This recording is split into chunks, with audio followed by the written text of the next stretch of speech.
Wata mata ta yi hayar 'yan bindiga domin su kashe mijinta.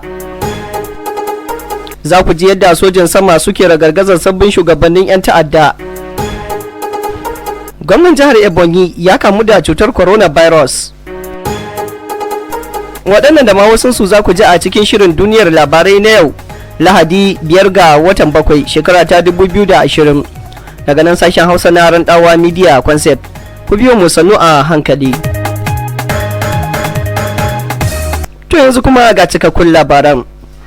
Gwamnan jihar Ebonyi David Umahi ya kamu da muguwar cutar nan ta coronavirus. Gwamnan ya tabbatar da haka a jawabin da ya saki da safiyar nan. Ya ce shi da wasu hadimansa sun kamu da cutar sakamakon gwajin da suka yi. Ya kara da cewa a yanzu haka babu wani alamun rashin lafiya tattare da su, amma tuni sun killace kansu bisa sharuɗan da hukumar hana yaduwar cututtuka ta Najeriya NCDC ta gindaya. Gwamnan ya umarci mataimakinsa a Kalechi Igwe ya hau karagar mulki da ci gaba da kula da yadda jihar ke yaƙi da cutar domin kare rayukan al'ummar jihar. Umahi ya yi kira ga mutanen jihar su ɗauki umarnin hukumar NCDC da gaske. A wani labarin kuma, dakarun sojin saman Najeriya sun halaka mayakan Boko Haram masu tarin yawa da kayan aikin su a harin da rundunar Operation Lafiya Dole ta kai Amina kusa da Gulumba da kuma yankin Ghana Kumshe a yankin arewacin jihar Borno. Wannan ragargazar da dakarun suka yi wa mayakan ta'addancin da ta hargitsa su tare da halaka sabbin shugabannin su.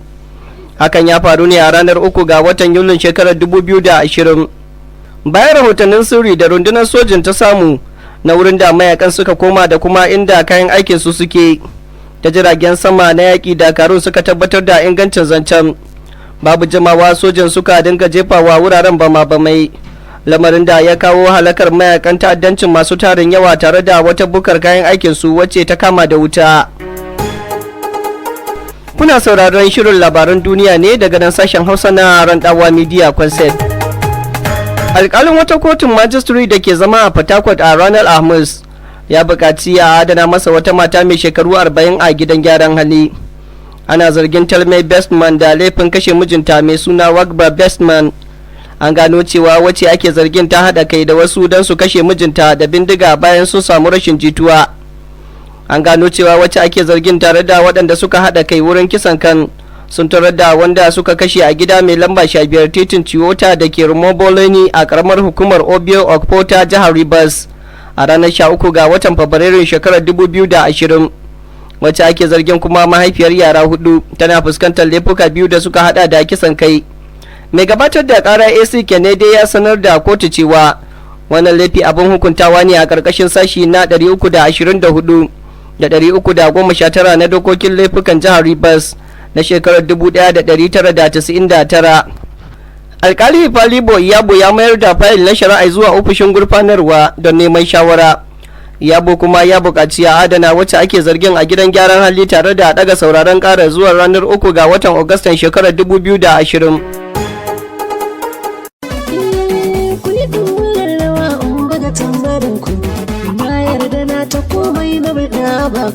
Mata da kwalliya aka sauko, to sai mu ce kaya sun tsinke akan kaba sai dauri. Albishirin ku mata, kan Giwa Glams ne shahararren kamfanin kwalliya da koyata. Suka ce sun shirya tsaf wajen rangada muku kwalliyar kallo da ƙari da faranta ran masoyanku, ku shiga taro ku ci taro, a gani kuma a yaba da kwalliyar ku ta musamman. Sai akan Giwa Glams masu rangada wa mata kwalliya da kuma koya kwalliyar ku ma ku yi da kanku. A cikin mako 2 kacal ku ma ku zama gwanayi. Mata da 'yan mata, Malama Hajjaju da ranke dade ku garzaya kan Giwa Glams. Adireshin su suna nan a tsohuwar kasuwa kusa da Central Police Station wato CPS a nan cikin birnin Katsina. Ga kuma lambar wayar su kamar haka 09039090909 kan Giwa Glams. Kwalliya adam mata ce.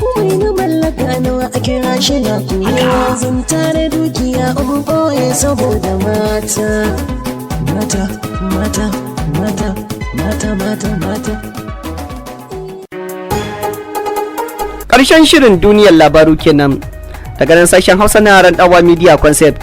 Za ku iya samun waɗannan da ma wasu sauran shirye-shiryenmu idan aka leƙa YouTube channel ɗinmu na Randawa Media Concept. Sannan za ku iya tallata hajojinku a cikin shirin na duniyar labarai. Domin neman ƙarin bayani za ku iya tuntuɓar mu akan 0803217652. Kafin na madadin dukkanin ma'aikatan sashen Hausa na Randawa Media Concept, musamman Zainab Suleiman daga jihar Kano Daban Najeriya da ta shirya shirin, da kuma Nabila Kamis da ke jihar Zamfara. sunana Isa Randawa nake cewa mu kasance lafiya da alkhairi. Assalamu alaikum.